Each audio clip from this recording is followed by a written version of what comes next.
La porte claqua avec une violence qui fit trembler les murs de l'appartement haussmannien. Alexandre, figé sur le seuil, vit son père, un homme d'affaires respectable de la banlieue parisienne, brandir son téléphone comme une arme. C'est quoi ça? Alexandre? Des messages avec un homme? Tu oses me faire ça à moi? À ta famille, hurla-t-il. Le visage rouge de rage. Alexandre sentit son monde s'effondrer en un instant, au lieu de nier. Il éclata en sanglots. Et c'est Julien. Son meilleur ami depuis l'université? Qui surgit de nulle part pour le serrer dans ses bras, murmurant des mots apaisants qui se transformèrent en un baiser inattendu, scellant un destin qu'aucun d'eux n'avait prévu. Ce baiser, donné dans la tourmente, n'était pas prémédité. Alexandre, 25 ans, étudiant en droit à la Sorbonne, avait toujours lutté contre ses sentiments. Fils unique d'une famille conservatrice, il avait grandi sous le poids des attentes, un bon mariage, une carrière stable, une vie conforme aux normes. Son père, Pierre, dirigeait une entreprise de construction à Neuilly-sur-Seine. Et sa mère, Marie, une enseignante à la retraite, rêvait d'une lignée impeccable. Mais Alexandre portait en lui un secret qui le rongeait depuis l'adolescence. Il avait rencontré Julien lors d'un cours de philosophie. 3 ans plus tôt. Julien, 28 ans, travaillait comme graphiste freelance à Montmartre. Libre et assumé dans son orientation, mais prudent face au jugement. Leur amitié s'était approfondie au fil des cafés partagés et des promenades le long de la Seine. Mais Alexandre n'avait jamais osé franchir la ligne. Ce soir-là, tout avait dérapé. Pierre avait fouillé le téléphone d'Alexandre, découvrant des messages ambigus échangés avec Julien. « Viens chez moi. J'ai besoin de toi », avait écrit Alexandre après une dispute familiale.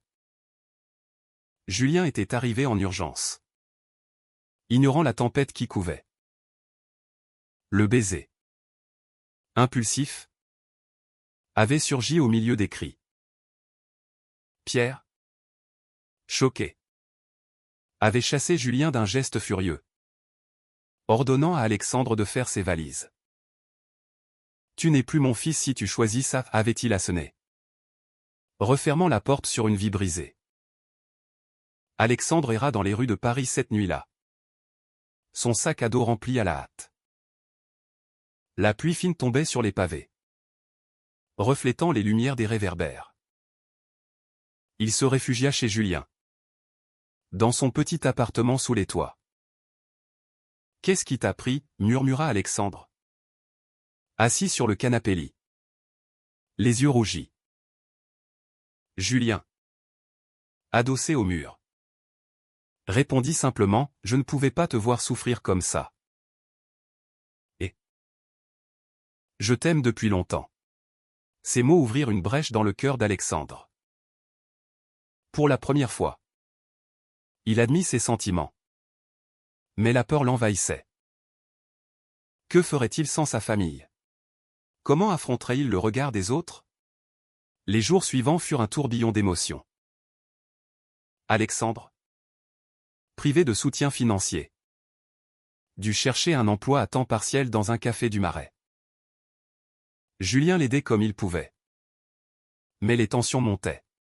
« Tu regrettes » demanda Julien un soir, alors qu'ils partageaient un dîner frugal. Alexandre hésita, « Non. Mais... et si c'était une erreur? Ma famille. C'est tout pour moi. » Julien sentit une pointe de trahison. Mais il garda le silence, sachant que le chemin serait long. Pendant ce temps, Pierre ruminait sa colère.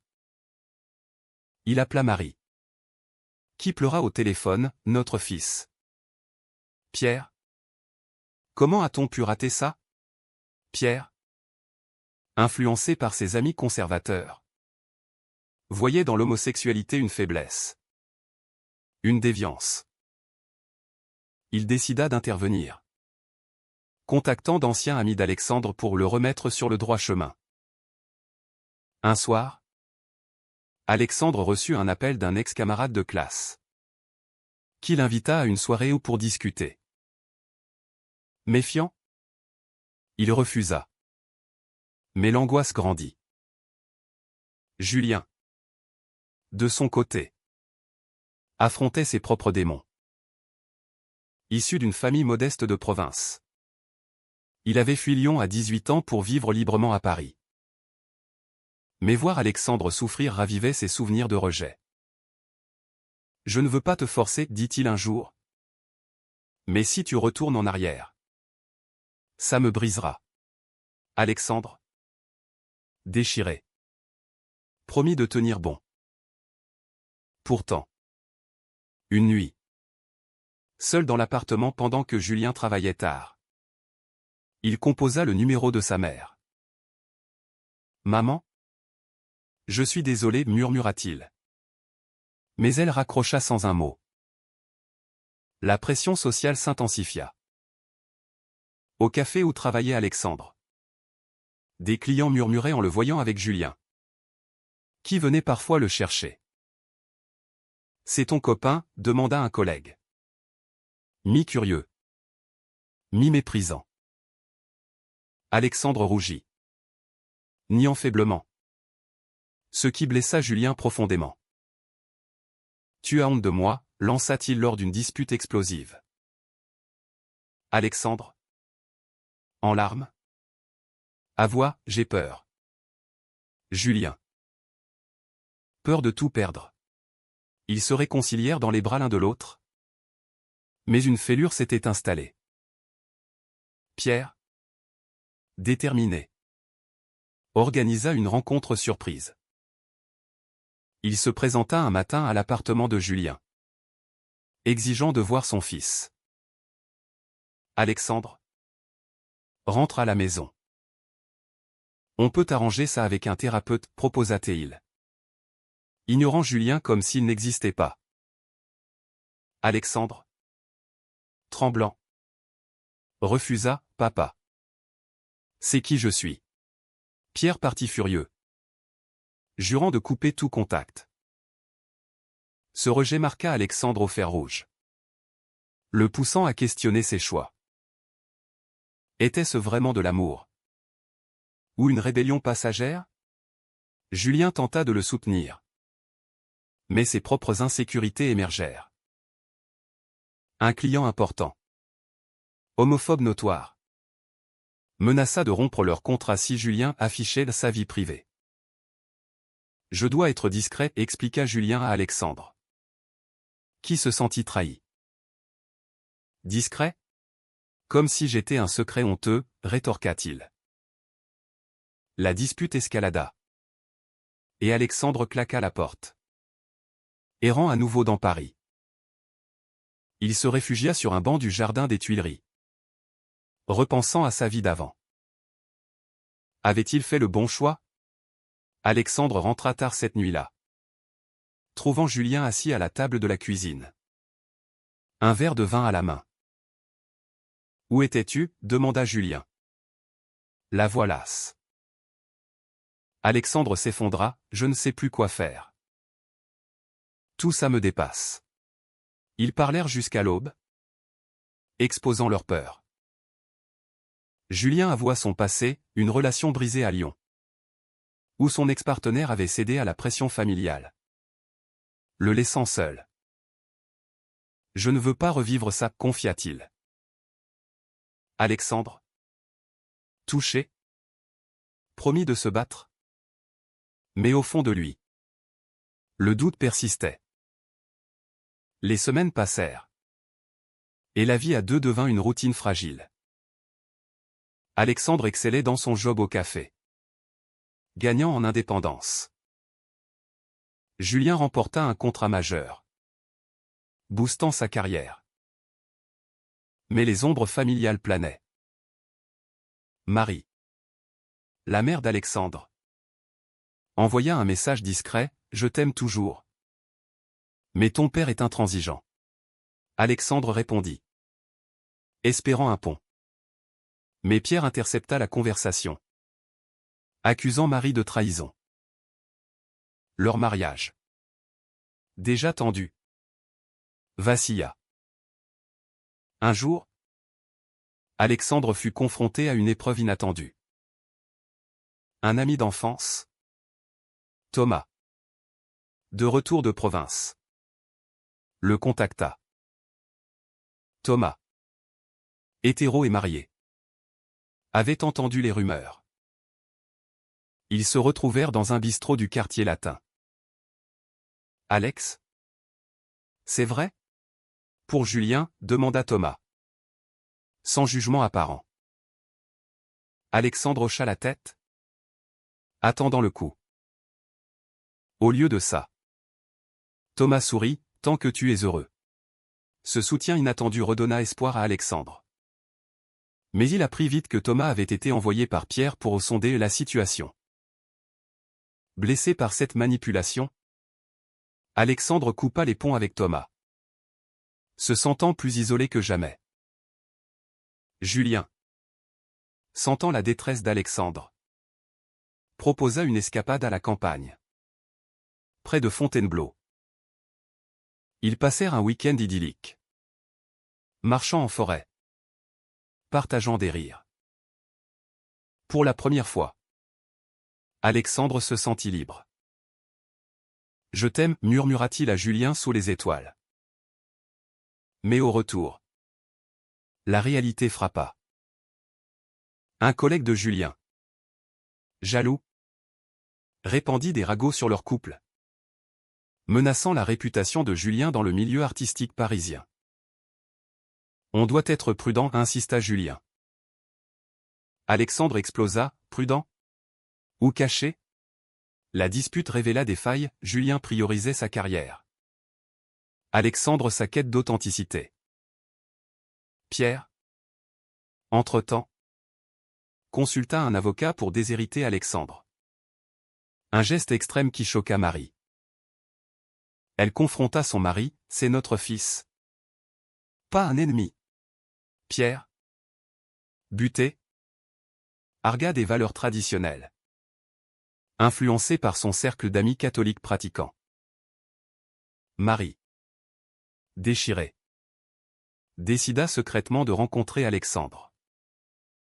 Ils se virent dans un café discret de Saint-Germain-des-Prés. « Ton père changera peut-être, dit-elle, les yeux humides. » Alexandre pleura, « Et sinon ?» Marie promit d'essayer. Mais cette rencontre fut découverte par Pierre, déclenchant une crise conjugale. Alexandre, encouragé par ce contact maternel, osa affronter son père. Il se rendit à Neuilly, sonnant à la porte familiale. Pierre ouvrit, le regard dur. « Qu'est-ce que tu veux ?» Alexandre respira profondément, « Parler. De moi. De nous. » La conversation fut houleuse. Pierre accusa Julien d'avoir corrompu son fils. Alexandre défendit leur amour, « C'est réel. Papa. Pas une phase. » Pierre, ému malgré lui, admit sa peur, « La société nous jugera. » Alexandre partit sans résolution. Mais une graine de doute était plantée chez Pierre. Julien, de son côté, fit face à un choix moral. Son patron lui offrit une promotion, à condition de rester discret sur sa vie privée. Julien accepta, cachant Alexandre lors d'un événement professionnel. Quand Alexandre l'apprit, ce fut la trahison. « Tu m'as renié pour un job » cria-t-il. Julien s'excusa, « C'était pour nous. Pour l'avenir. » Mais Alexandre, blessé, quitta l'appartement, dormant chez un collègue. Seul, Julien questionna ses priorités, l'amour valait-il les sacrifices? Marie, déterminée, organisa une médiation. Elle invita Alexandre et Julien à dîner. Sans Pierre. La soirée fut tendue, mais sincère. Marie écouta leurs histoires, touchée par leurs liens. « Je veux vous soutenir, dit-elle. » Julien, sceptique, remercia. Alexandre espéra un tournant. Mais Pierre, apprenant cela, explosa, accusant Marie d'alliance avec l'ennemi. Leur couple au bord du gouffre. Pierre céda à une dépression larvée. Alexandre, renforcé par le soutien de Marie, confronta Julien sur ses choix. Si tu m'aimes, assume-nous. Julien, face à l'ultimatum, démissionna de son poste, choisissant l'amour. Ce geste scella leur engagement. Mais à quel prix? Julien dut recommencer à zéro. Freelance précaire. Alexandre, culpabilisé, redoubla d'efforts au travail. La tension culmina lors d'une manifestation pour les droits LGBT à Paris. Alexandre y participa. Julien à ses côtés. Pierre, informé par un ami, observa de loin, voyant son fils épanoui. Cela le secoua. Mais il rentra chez lui, muré dans son silence. Les mois suivants apportèrent un semblant de paix. Alexandre et Julien emménagèrent dans un appartement plus grand à Belleville, symbole de leur nouveau départ. Alexandre poursuivit ses études en droit, visant une spécialisation en droits humains. Julien rebondit avec de nouveaux clients progressistes. Mais les cicatrices persistaient. Alexandre recevait des appels anonymes, probablement orchestrés par des amis de Pierre, le harcelant sur son choix de vie. Julien, protecteur, installa un répondeur pour filtrer. Marie maintenait le contact, visitant le couple en secret. Elle partagea des anecdotes d'enfance d'Alexandre, humanisant leur relation. Julien l'apprécia, voyant en elle une alliée. Mais Pierre, isolé, sombra dans l'alcool. Un soir, il appela Alexandre en pleurs, « Je ne comprends pas. Mais je souffre. » Alexandre, compatissant, proposa une rencontre neutre. Pierre accepta. À contre-cœur. Le rendez-vous eut lieu dans un parc de Versailles. Pierre arriva, vieilli par le stress. Pourquoi? Alexandre, demanda-t-il. Alexandre expliqua patiemment, c'est inné. Papa. Pas un choix. Pierre écouta, évoquant ses propres peurs sociétales. Julien, présent, resta silencieux, respectueux. Pierre partit pensif, sans promesse, mais sans haine. Cette ouverture fragile fut mise à l'épreuve. Un scandale éclata au travail de Julien, un ex-collègue révéla leur couple sur les réseaux, provoquant un backlash. Des clients conservateurs se retirèrent. Julien, furieux, accusa Alexandre d'avoir été imprudent lors de la manifestation.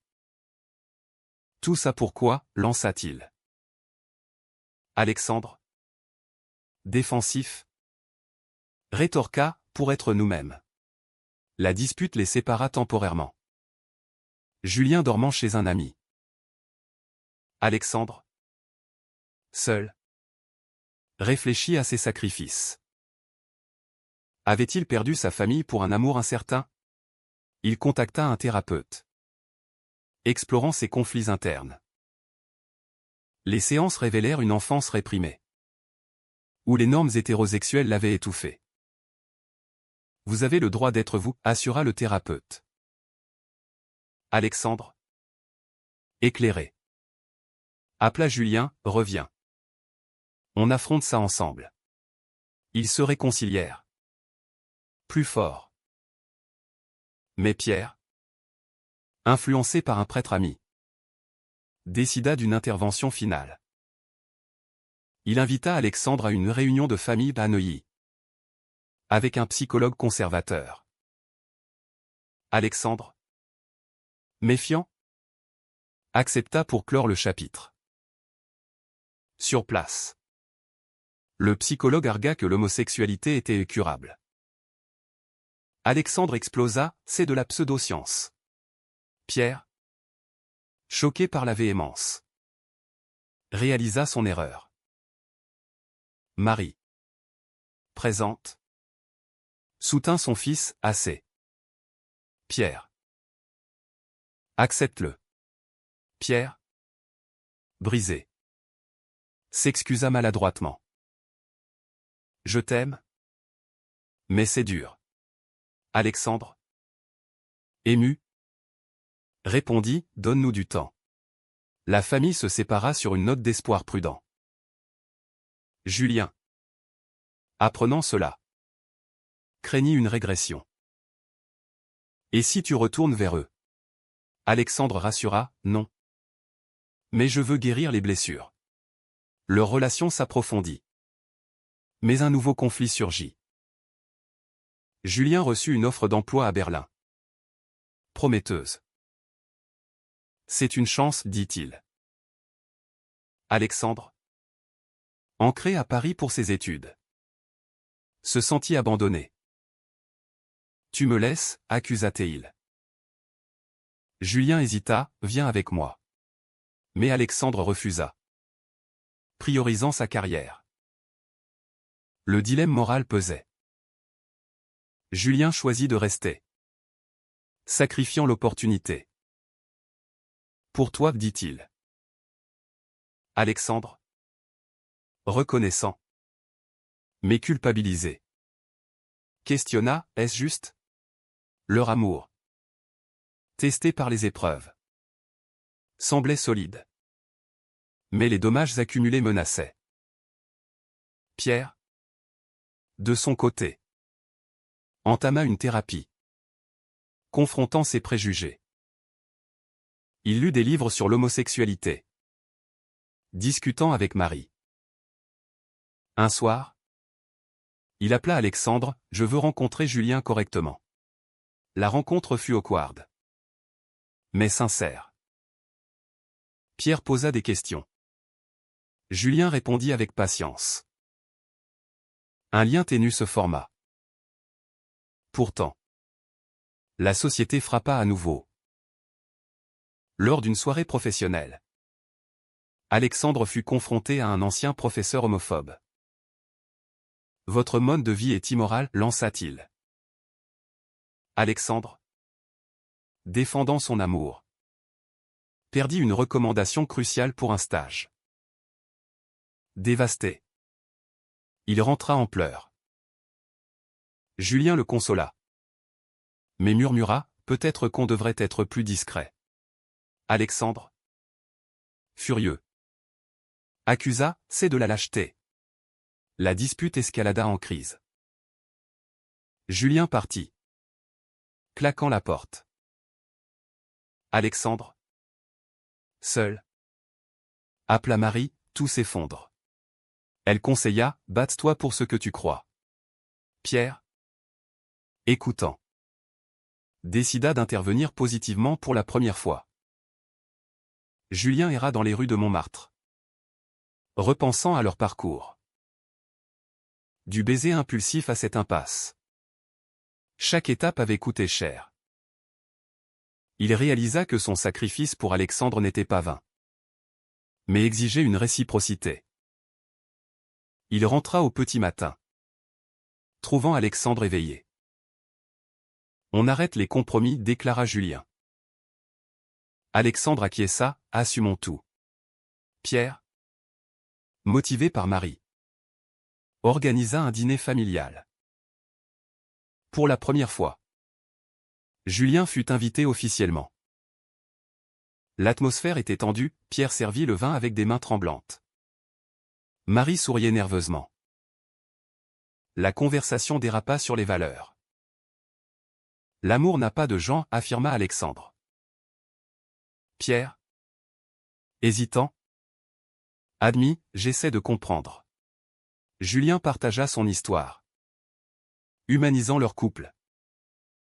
À la fin du repas, Pierre serra la main de Julien, prenez soin de mon fils.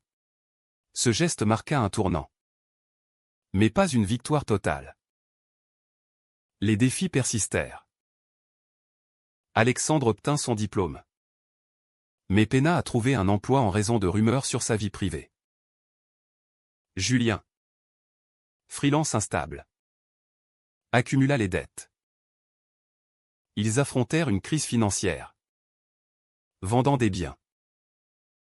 C'est le prix de la liberté, dit Alexandre. Amer.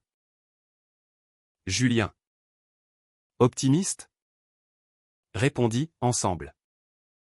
On surmonte. Un événement inattendu accéléra le dénouement. Marie tomba malade.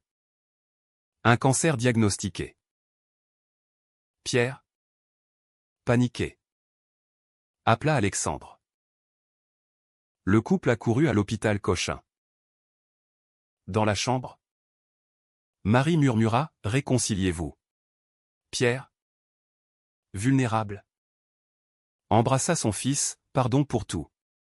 Julien, en retrait, vit la famille se reformer autour de la douleur.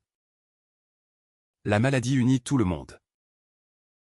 Alexandre et Julien soutinrent Pierre, organisant les soins. Julien impressionna par sa dévotion, gagnant le respect de Pierre. Tu es bon pour lui, admit Pierre un jour.